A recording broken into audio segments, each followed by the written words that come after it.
Oh, what's up, Tube? Welcome back to Logueto's Chop Shop, the second best Gel Blasters channel on the tubes. And tonight, what I've got for you,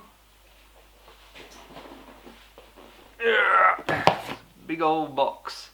It is a CYMA, and believe it or not, I've never had a CYMA. I mean, I've seen them out in the wild, out in the field, and I've sort of had to play with them and touched them and stuff, but I've never actually had one on my bench to tear apart. So, yeah, let's dig in. See what we get in here. Some instructions. Cool. So this is the M4 of the CYMAs. You can see it comes with a bag of milkies, old school gold bag milkies. You don't see much of them these days. Safety goggles, and probably one of my favourite things is this USB charger. Like straight out of the box, I love something that comes with an 11 volt USB charger. I mean, I can tell it's 11 volts because it's got 4 pins there, so 3 cells, 1 earth. That's 11.1 volts. But yeah, USB. It's USB charging 11.1 volts, and everyone knows USBs only have 5 volts in them. So, so there's like some magic going on in here, making this 5 volts into 11 volts, which I like. I like magic with electronics. It's cool.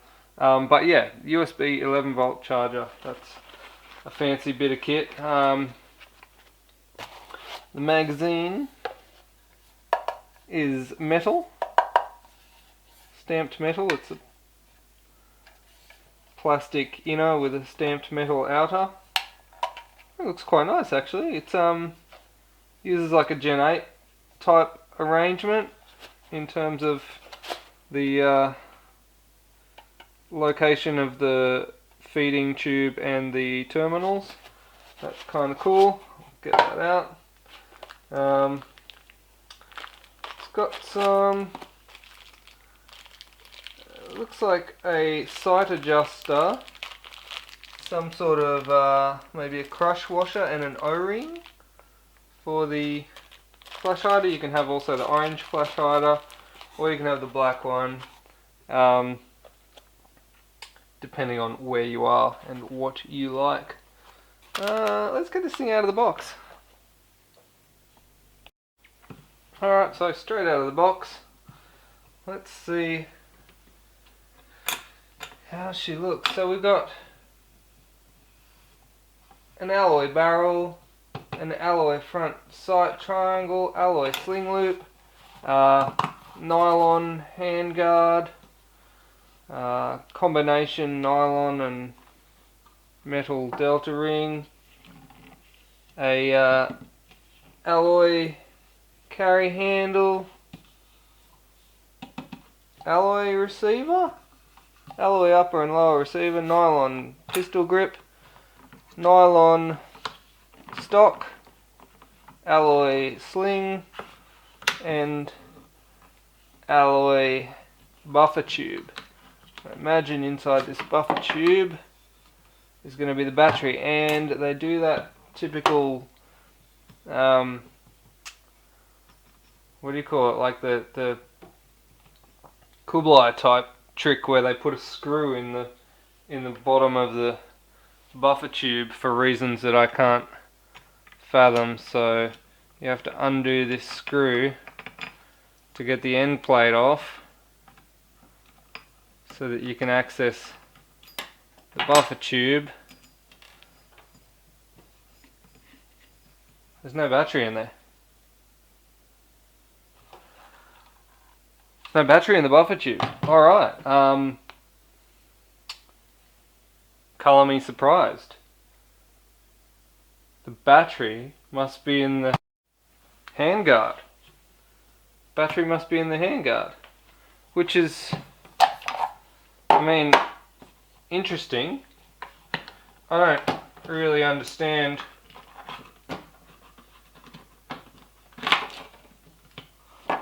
why you would front wire an M4, but there it is. It's nicely cable managed with a fuse and 11 volt LiPo. So this is coming with a, what it says is a 2000 milliamp hour battery, but what we know is an 800 milliamp hour battery. 11 volts, nice.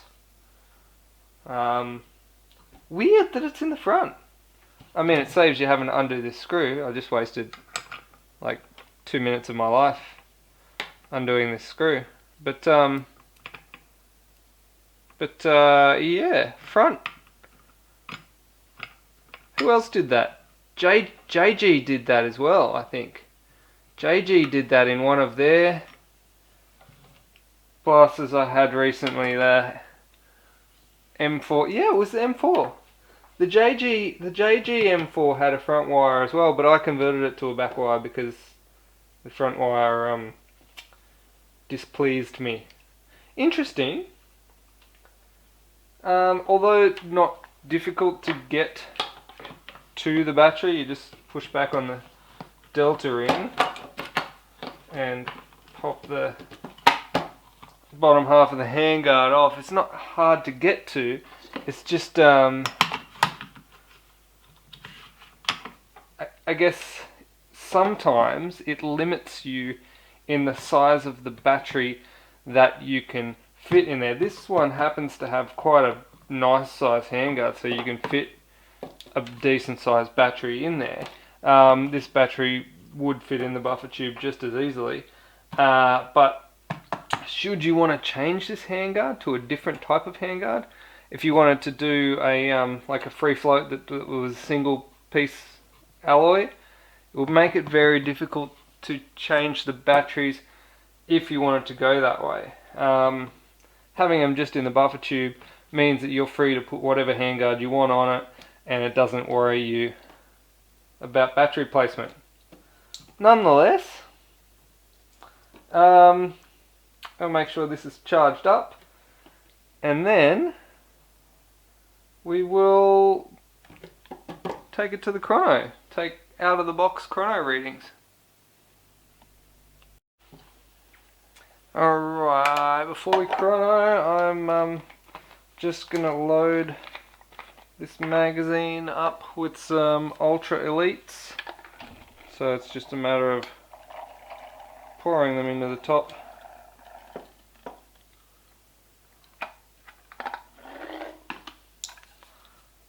Very easy to do.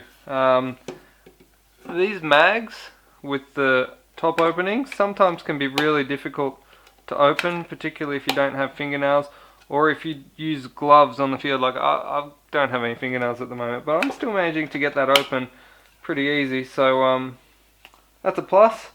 If you do use gloves on the field, you may have issue with that, but at least you don't snap the mag door off the back of them, I guess.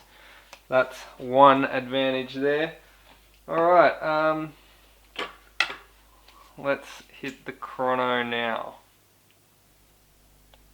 Now, I'm going to do something a little bit different to usual here. I read on the ad for this particular blaster that it gets a higher FPS on a 7.4 volt battery than it does on an 11 volt battery. Now to that, to me, I say that there's a timing issue with that blaster, and maybe a sector delay chip or something like that, and therefore when the thing moves too fast, the nozzle isn't sealing correctly, and therefore you're dropping FPS. But regardless, they're saying that moving the blaster slower with a 7.4 nets a higher FPS. So what I'm going to do is run it on a 7.4, and then I'm going to run it on an 11, and we'll see what the difference is, if there is a difference. Alright, here we go.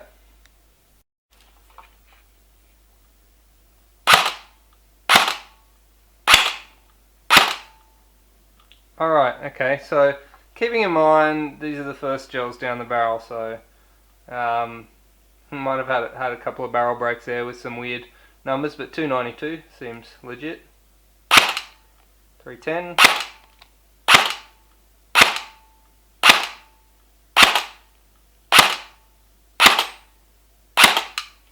Give it a fully auto burst.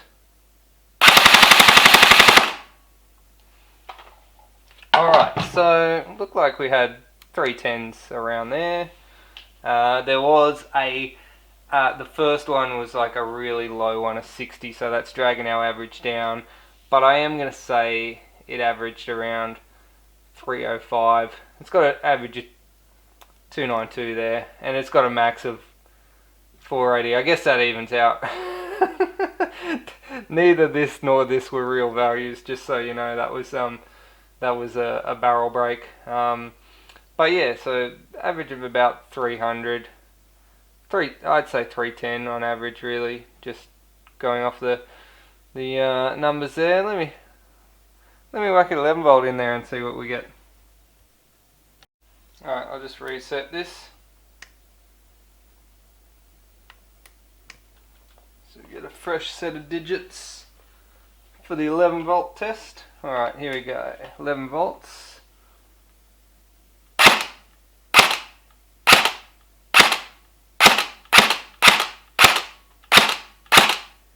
If anything, I'd say it's more consistent on 11 volts than let's give it a full auto burst.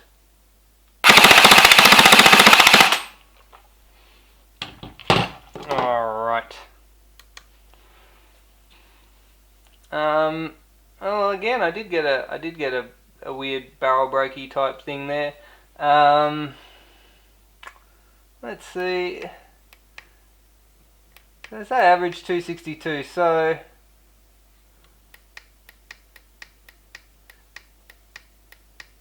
maybe they're right. On full auto, maybe there is a slight timing issue. Either way, it cracked some 300s. I just thought that was interesting because they actually say it on the ad. They actually say on the ad, it will get higher FPS with a 7 volt battery. That's something they actually state on the ad. And I found that very interesting. Yeah, I mean it still did crack some 300s, some 310s in there on a 11 volt. I think maybe there's just a timing issue. It's probably, if I had to take a guess at this stage, I haven't even opened, keeping in mind I've never opened a CYMA, and if I had to take a guess, I'd say there's probably a sector delay chip in there messing everyone's day up. Anyway, let's take a look. Let's have a look. Alright. I mean, in terms of niceness, it definitely looks and feels quite nice. Like, definitely a solid looking and feeling blaster. Like,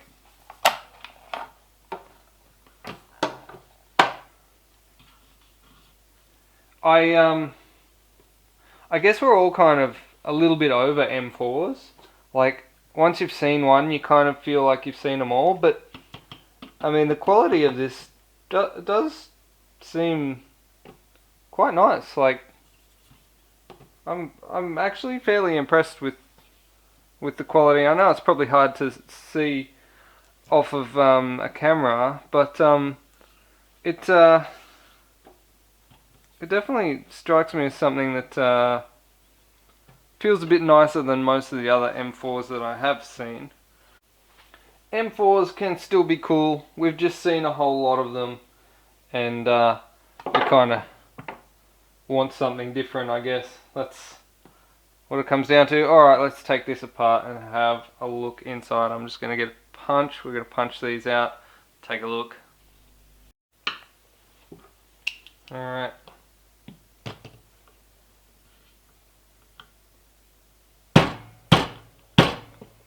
Alright, that is one heck of a pin. Doesn't want to come out easy.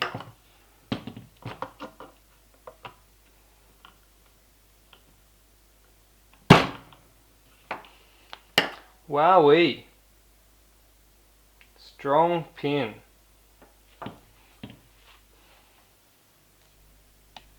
Just a sidebar here. I just noticed, and I thought I should mention, that it does have a working mag prime.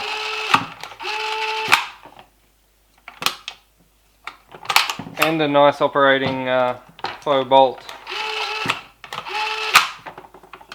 Cool feature.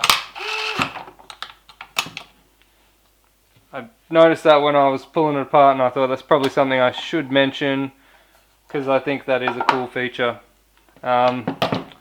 Nonetheless, let's continue with the teardown.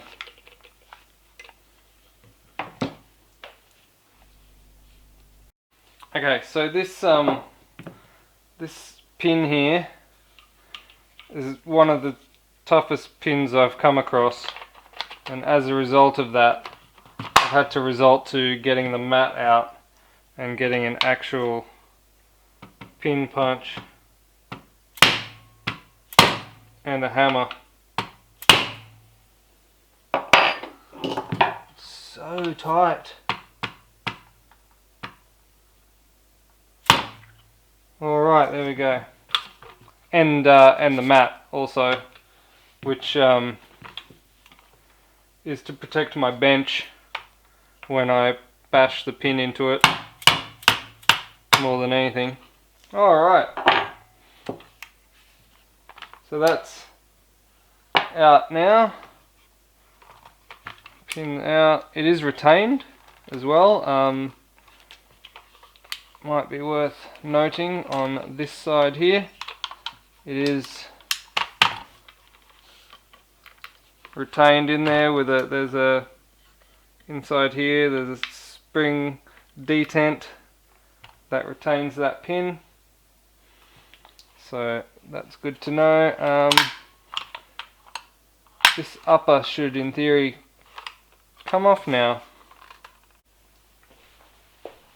Okay, it's just a tight fit in the back there,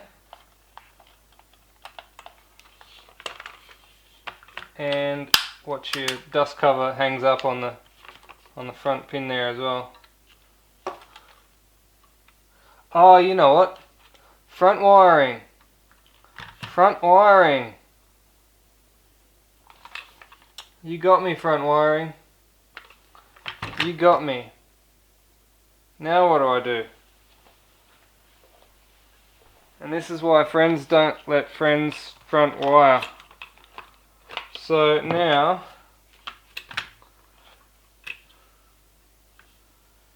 we gotta cut these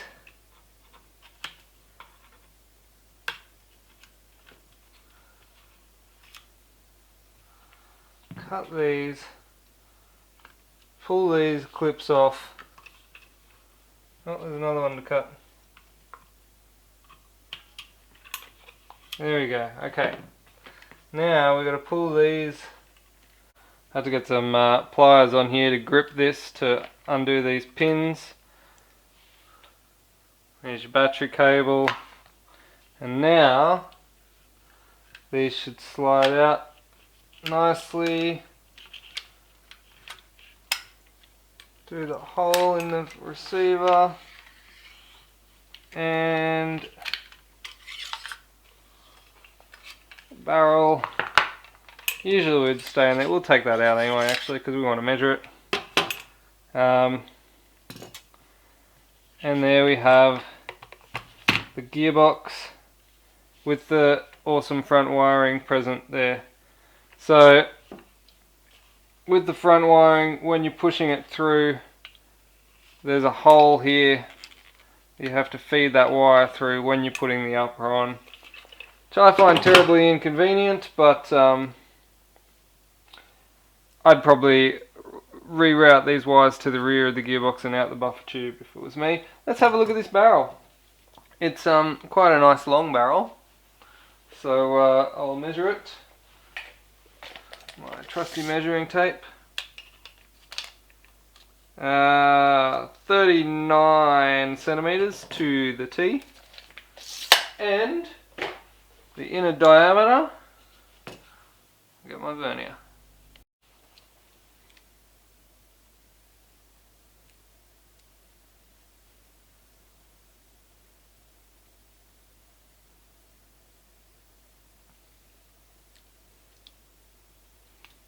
I had a bit of smuts on my vernier, so I wasn't getting to zero properly. Clean it up. Alright.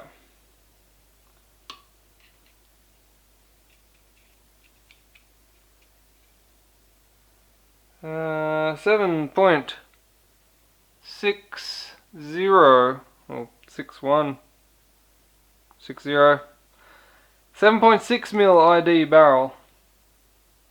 7.6 mil. That's quite big.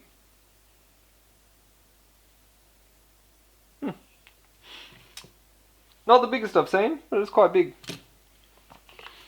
Alright, now we'll pop that pin back on so we can lie this down flat again. And then we'll be able to look at this gearbox. Now, interestingly enough, I can see already, just from looking, that the gearbox is a cast alloy gearbox, and it does appear to be radiused at the front here, which is nice. Nice to see. Nice to see. Alright, we're gonna take this buffer tube and stock off, and we'll knock these pins out and take the motor off. You know what we're going to do, take it apart. Alright, I already at one stage earlier on took this stock off and took this little screw out, and then I put it back in. Why would I do that? Why would I undo something and then put it back on when I'm going to undo it again in 2 minutes time? Who knows, but here we are. Alright. Alright, hoping this is a Phillips head. This is. Big long extension Phillips head into the back of the buffer tube. Let's buffer tube out. Just like that. Nice and easy to do because there's no wires running through it. Although, truth be told, I'd probably rather there were wires running through it. Either way.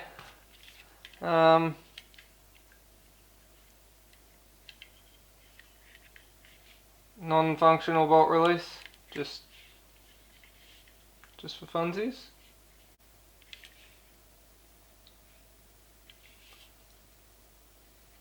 Or is it? Ah, that's interesting. It is very interesting. The bolt release goes all the way through, but then it does foul on the mag priming switch. So yeah. Let's get this motor plate off. Take a look inside the grip.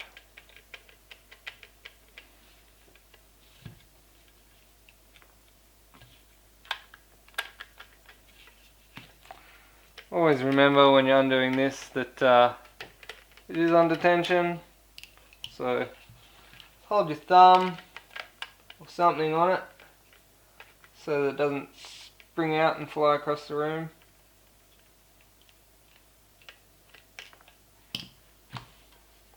When it does spring out, it's always nice actually, because it means it's easy to get the motor and everything off. This has a liberal amount of what I imagine is red Loctite in there, which is good because you don't want that coming loose.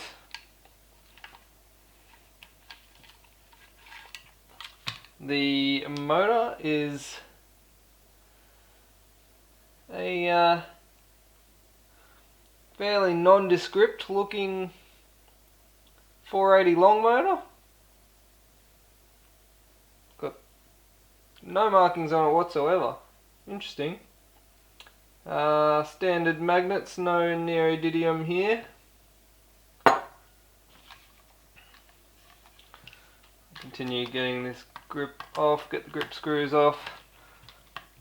2 grip screws. Number 2 Phillips. Not number 1, don't try to get them out with a number 1 because you'll strip the heads off of them. I noticed that the mag terminal plate is actually cast into the box. Am I imagining that, or am I seeing that? Am I seeing that the mag terminal plate has a casting? If that is true, then that is kinda special. Kinda spectacularly special in my opinion. So, that just means that when they've manufactured this, they've actually thought about gel blasters somewhat. As opposed to just sort of half-assedly converting a airsoft. It's pretty cool though. If it is, you know, I think gel blasters are slowly getting taken more seriously over time. Alright, pin here, and then we will get this box out.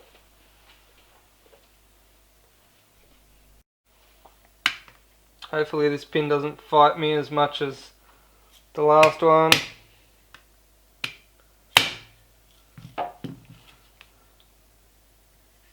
Yeah, I think it wants to fight.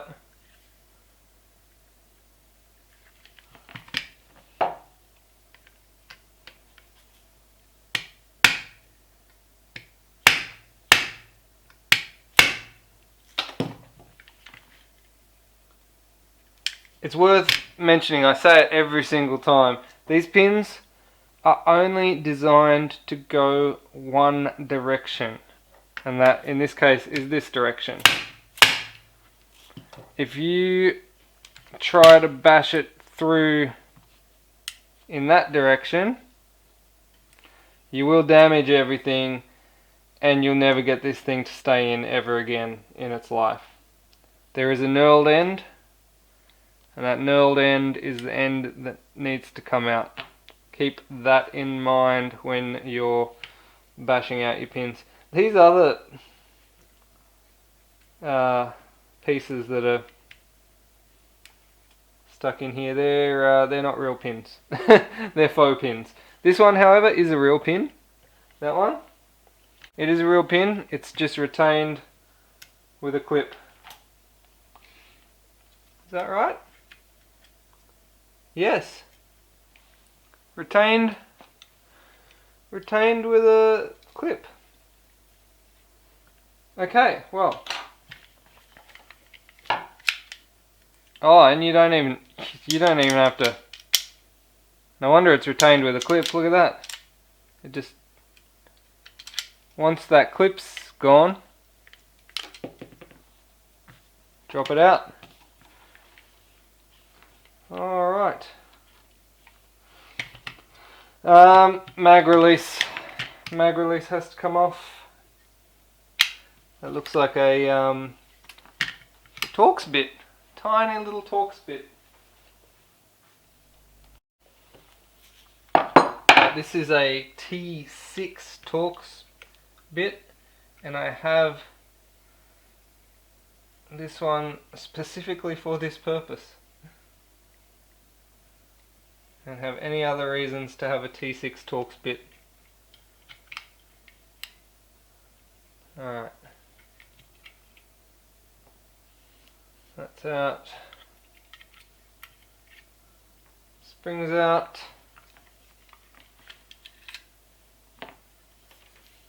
Release. And this is not ambidextrous, so this should just kind of slide out from here. You might have to massage the select a position to get it to slide, but in theory it should just come forward. Now, you know what's interesting here? The bolt release, which is not a real bolt release, is actually holding it in. How about that?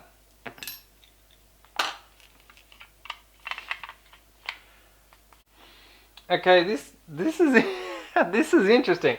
I've never seen this before, and admittedly I've never opened a CYMA before. This has actually got, like, I noticed at the back here, it's got this sort of black plastic thing around it, the back of the box there. That actually retains the box in there, so you got to slide this piece forward. When you slide that piece forward, it allows the box to come out, and if you slide that back, you can't get it out. You slide it forward, then there's enough clearance here to get it out. I haven't seen that before anywhere, so that's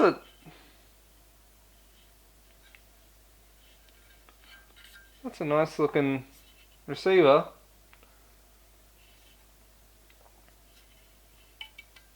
Yeah. Alright. I'm gonna get rid of this mat because I want to be able to see this gearbox a bit better. Alright, here we have the box. It is a cast alloy box, radiused, also with mag terminal positions cast into the box, which is cool because that means when this box was cast, it was cast specifically for a gel blaster. Here's the switch that does the mag prime. Interestingly, the bolt release that goes here kind of hits that switch, kind of fouls on that switch. I don't understand why they put the full, like, you could cut that off really right there. That doesn't need to be there because it's not actually releasing the little thing. Because anyway, but neither here nor there. This is interesting and sort of cool. I've never seen that solution before. Bushes, solid bushes.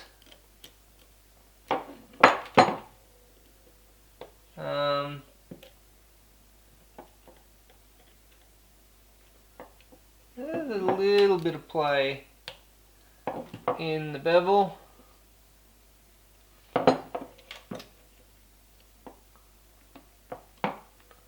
Nothing outrageous. Nothing a shim can't sort out. I'm just gonna... this little window here is cool because I think I can actually release the piston here. Yeah, there you go. So there's a little window here in which you can access the anti-reverse latch and release it, which is handy for when you're opening the gearbox, because if it's fully, if the piston's back and you try to take this off, you're going to shoot the thing across the room and could hurt someone or yourself or something. That is a fairly hefty spring. I'd guess it's an M90 if I had to guess. Right, let's Let's work on getting this apart. Now, the wires... Oh, that's interesting.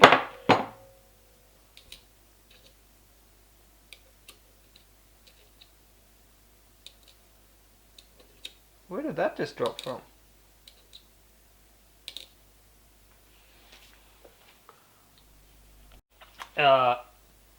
Random washer just fell out of the gearbox. I believe it's from the front of the spring. And it just dropped out. When I lifted the gearbox like this, it fell out the end of it. Yeah, it must be. I've also never seen that before. It's like full of firsts. Full of firsts, this blaster. Alright. Metal trigger, in case I didn't mention that earlier. Quite nice. Let's pop this apart. Take a squiz. I will have to remove that little mag priming switch.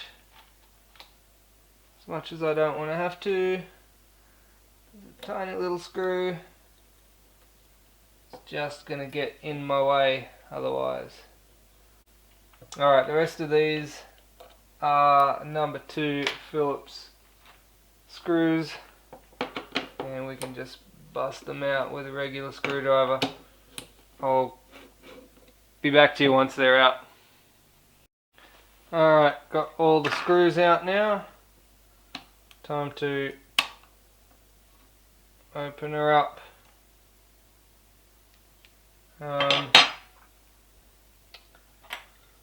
Shim here.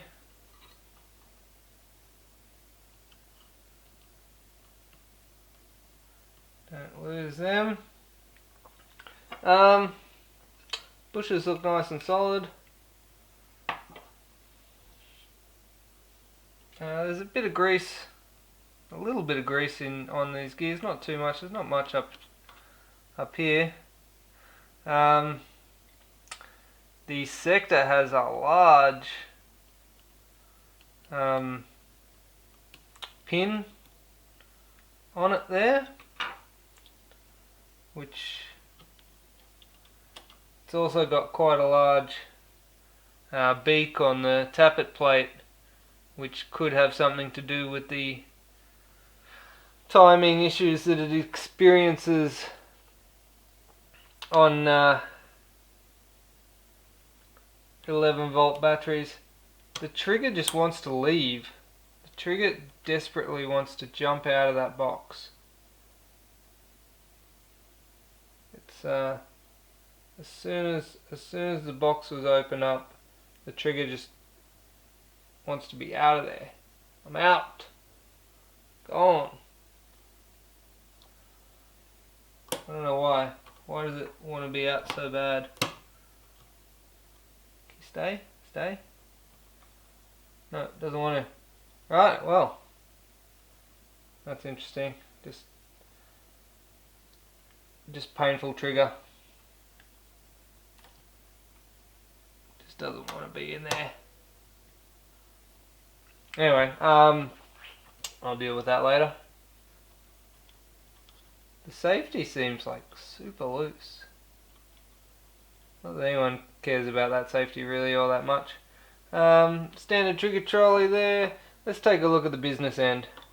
We've got a metal rack. Nice, nice. I'm surprised. I gotta be honest. I was not expecting a whole lot from this blaster. I don't know why. I just didn't. I wasn't expecting heaps. CYMA, the name doesn't. I don't know what it is. It just didn't fill me with confidence, which is why I never really bothered much with CYMA. But the cylinder head is definitely very lubricated, and it's definitely got quite a bit of compression when I can hold the cylinder head into the. It's one of those ones where like the cylinder head's the same diameter as the cylinder, so I could just. But when you can actually hold it and not have everything fall apart, it's got quite a good seal on it. It's interesting. It's got a little bit of engagement adjustment under the piston head there, and no thrust bearing, which is what this little washer that fell out was doing. It was being a thrust bearing, I guess.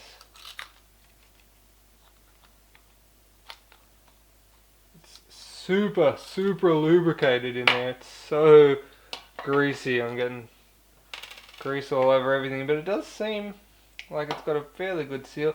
There's no O-ring on this nozzle. Fairly low end sort of design on the nozzle, but it does get a pretty reasonable seal. The gears are metal. Looks like we've got a some hardened.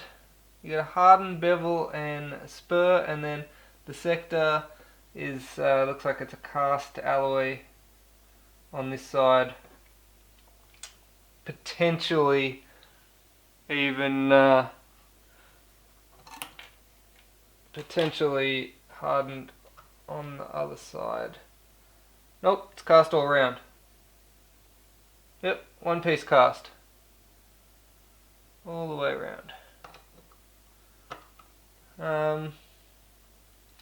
It's an interesting choice. Don't lose your shims. Yeah, look, I'm reasonably impressed with this gearbox. It's certainly not the best gearbox I've ever come across, but I think it's quite reasonable. I do like the fact that they've taken the time to do things like radius and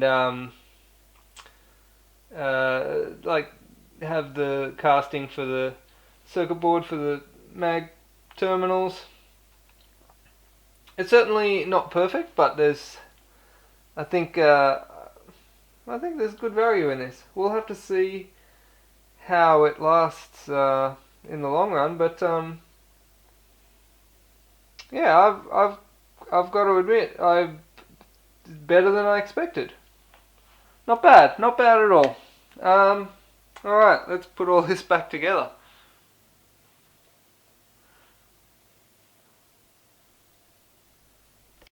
I'm gonna put the top half of the box together on film, because a lot of people like to see me suffer, so they prefer that I do film when I put the box back together.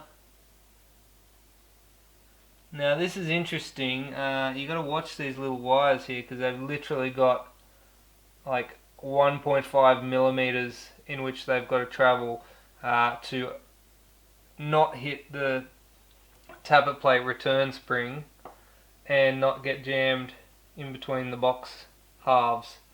The anti-reverse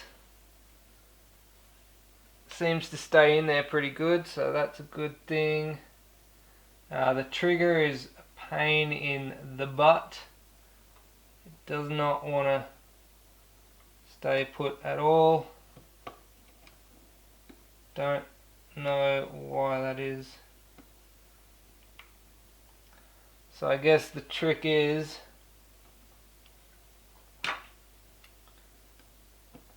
as with all boxes, get your AR in there first, get the safety out of the way, and then once you've got everything relatively lined up, wiggle your trigger,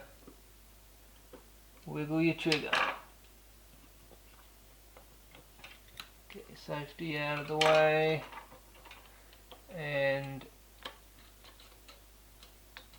the tappet plate.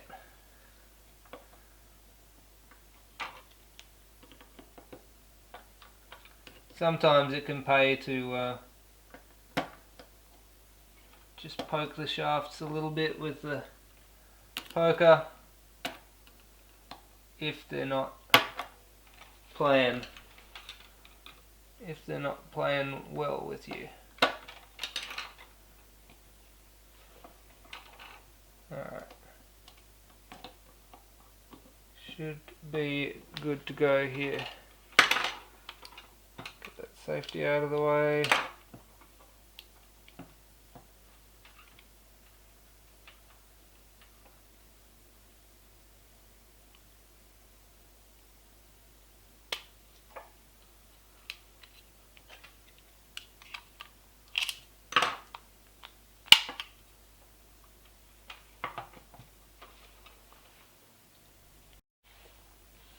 Alright, that trigger wants to fight the whole way, let me tell you.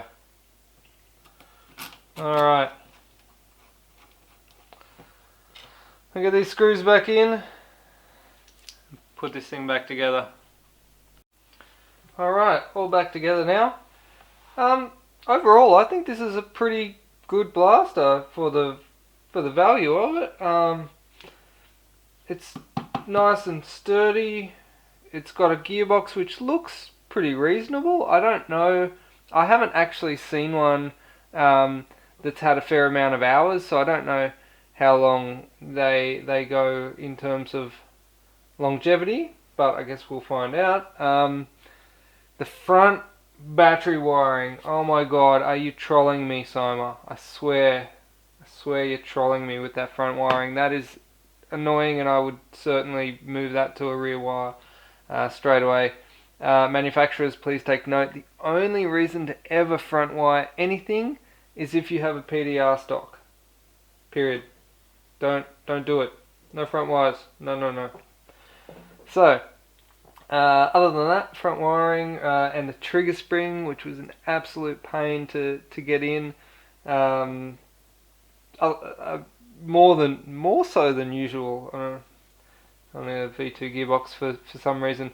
I mean, other than those minor little gripes, I think that was the only little gripes I had with it. It's a pretty neat little blaster. I'm genuinely surprised, and I don't know why. I just had this image of cheap and just cheap. When I hear CYMA, I just think cheap. But I guess like anything else, they've got a low range and a high range of things, and I guess this is their higher range blaster. Yeah, not bad. I'm pleasantly surprised, I guess, with the CYMA. What more can I say? I think that's me done for tonight. Don't forget, hit me up for a patch, or you can get one from Hardcore Blasters if you're down in the area, Hardcore Blasters. Also, don't forget to subscribe, peeps. Subscribe. And if you like what I'm doing, you want to support me, you can buy a coffee down in the link below. That's all for me. Thanks for watching. Peace.